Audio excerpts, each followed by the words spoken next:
Doamnelor și domnilor, suntem pe urmele exploratoarei puturoagă Cristina.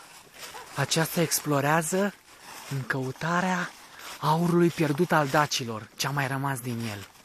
Mai degrabă, falusul lui Decebalus, the son of Scorilu.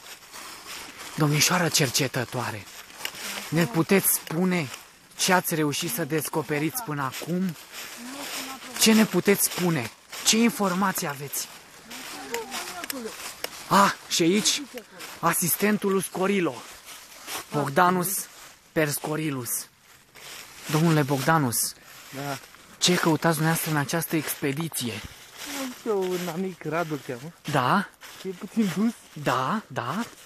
Și a zis că hai să mergem, dar nu știu. Aveți dovezi care pot sprijini această acuzație și nu afirmație? Că ar fi cum? Că ar fi puțin dus. Aveți dovezi în privința acestei acuzații?